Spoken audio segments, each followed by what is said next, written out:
to play the games that suck. He'd rather have a buffalo take a diarrhea dump in his ear. He'd rather eat the rotten of a roadkill skunk and down it with beer. He's the angriest gamer you've ever heard. He's the angry Nintendo nerd. He's the angry Atari Sega nerd.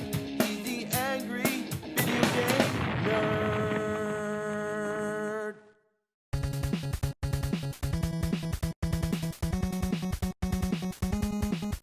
You got a game and a controller. That's the way it goes. But sometimes that wasn't enough. Nintendo is always coming up with creative and unique ways to play games. Today, there's the Wii and the DS stylus pen. But even in the early days with the NES, they were doing the same sort of thing. Some of them were pretty awesome at the time, but others were failed experiments that made you look like a jackass. So let's take a look at some of the NES accessories. I already talked about the Power Glove. We all know it's bad, so bad. Let's start with the Zapper. Back then we just called it the gun, because that's what it is. There's nothing more satisfying than just shooting the out of things. It was the quintessential gaming accessory. Almost every console had their own version of the gun. Only problem, it doesn't work so great anymore. Depends on the game, the kind of TV you're using, and the gun itself. I have 3 of them. The first one is completely random. Sometimes it makes its target, but most of the time it doesn't. The second one has a pattern. Every other round it like goes dead. So here comes the 2 clay pigeons. I shoot them, no problem. Then the next ones come out. I can't hit them, even if I press the thing against the screen.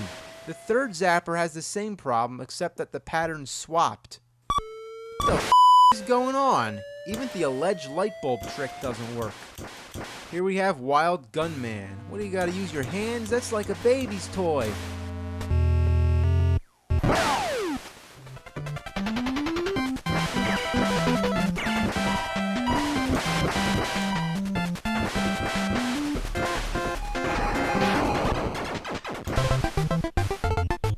Hey, get down!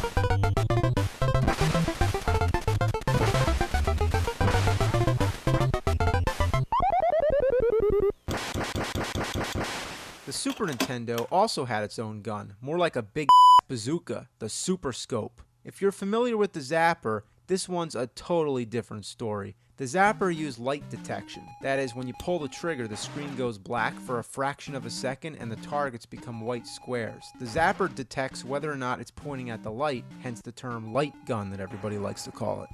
But the Super Scope uses a sensor that you plug into the Super Nintendo, much like the Wii and its Wii Zapper.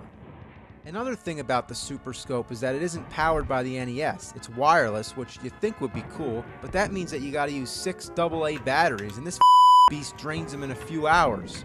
And why is the trigger on the top? It should be down here. This is You think the Super Scope would be more reliable than the original Zapper, but it's not. Even if I point the gun in the same spot, the bullets just scatter all over the place, all because I'm using a flat screen TV. Now let's look at the Miracle Piano. It's a miracle if I could figure this out. You might be thinking, wow, Nintendo had a piano? Well, yeah, Nintendo had everything, but it was also available on other game consoles and home computers. It's got one game, which is basically a piano teaching tool. It's actually not bad. Well, that's really all there is to say. My only complaint is that the music comes from the keyboard, which is okay, but the metronome comes from the TV, and that can be a little confusing. Other than having standard lessons, you also get this robot game. Play the song right or the robot dies. Then there's a duck game. You gotta shoot the ducks. Oh, come on.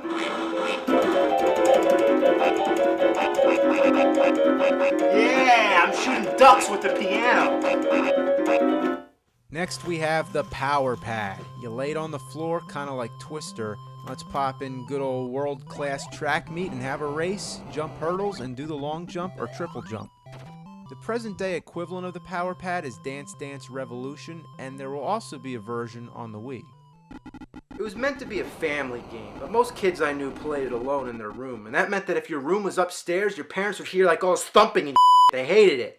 Cats and dogs would and on it. In fact, just thinking about it makes me feel like having an evacuation.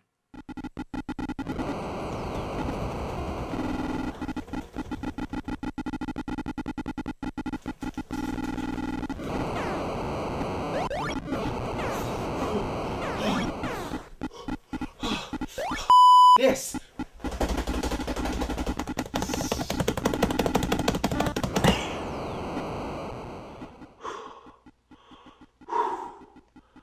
Yeah, it all comes down to tapping buttons, which brings us to our next accessory. Probably the stupidest thing ever invented, the speed board. What is it? It's a piece of plastic. You attach your controller. You get it? In case you don't want to hold the controller with your hands, in case you enjoy playing on the floor or behind a table, then this is for you. It's embarrassing. What's the point? To put the speed at your fingers? Why in the would I need that? If I'm playing a game that involves having to tap the buttons like crazy, I'm probably gonna get a turbo controller like the NES Max or NES Advantage. How could they even sell such a thing? Even though it's made by a third-party company, it was actually licensed by Nintendo.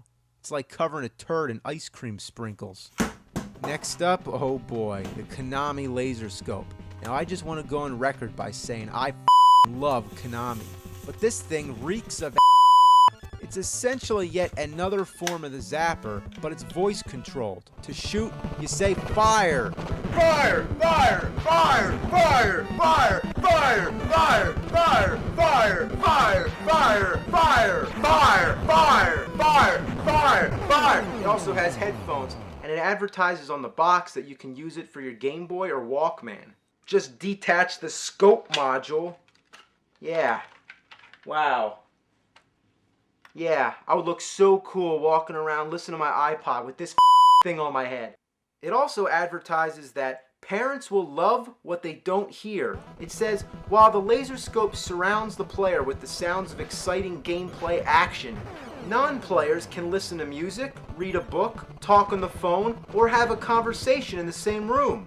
Yeah, while you're saying, fire, fire, fire, kind of defeats the purpose, right? Fire, fire, fire, fire. I didn't say fire, I said fire. You can say anything. Fart. Wow, I just shot down a duck by saying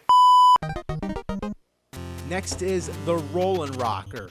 This thing is the biggest biscuit I've ever seen. You stand on it and supposedly you rock back and forth, which controls the D-pad. The modern day equivalent would be the Wii Fit. The Rollin' Rocker is supposed to be compatible with every game for the NES, but I find that it isn't compatible with any of them. Each game responds differently, but none of them work. Adventure Island keeps walking right, Excite Bike keeps going down, Skate or Die goes in circles, Kung Fu ducks to the right, Metal Gear does nothing at all, Ninja Turtles 3 walks in place, and 1943 just fidgets around a lot. It's another hunk of plastic! Who made this thing? Son of a... Well, we might as well try an LJN game. Beetlejuice, Beetlejuice, Beetlejuice! Let's see if this works.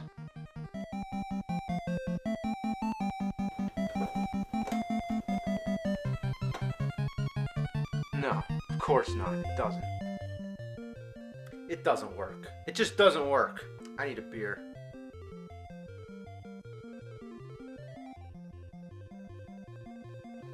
I'm drinking Rollin' Rock on the Rollin' Rocker. Rollin' Rock, Rollin' Rocker.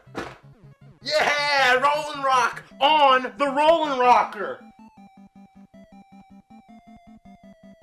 I've also heard that you can't weigh more than 100 pounds, but I still don't understand why I can't get any kind of response out of it. Let's try the cat. Get on there, you little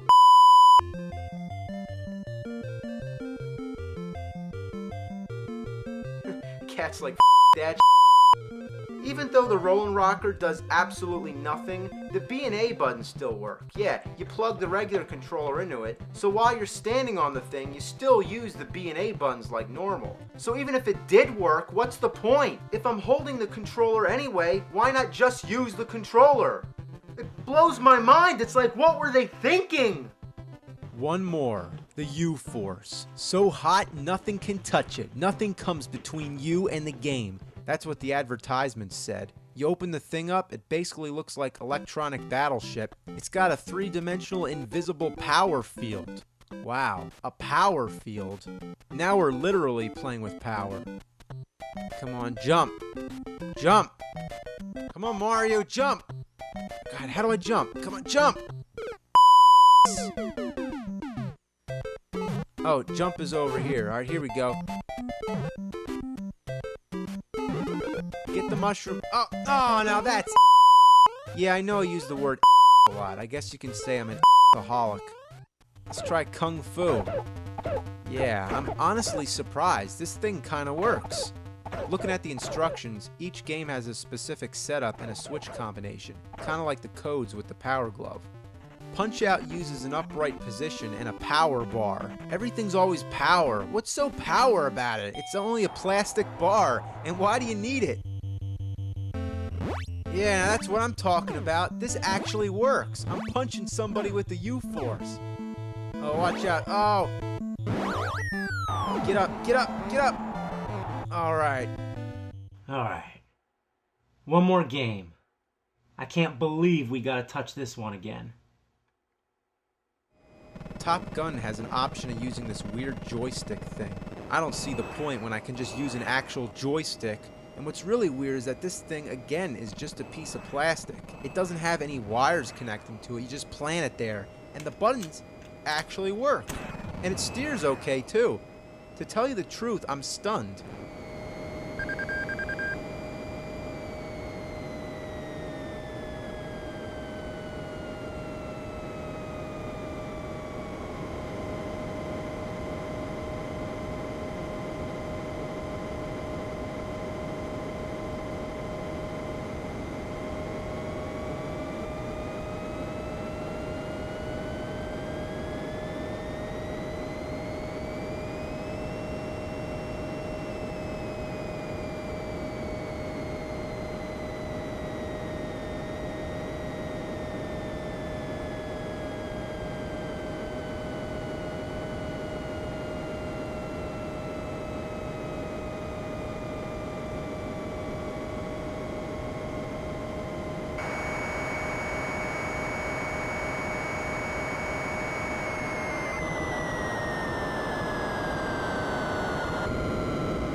So that covers most of the dreaded NES accessories, but I know that there's one in particular that I didn't mention, but, you know, can't do it all in one shot, so we'll save it till later. I'll see you next time. I think you know what's next.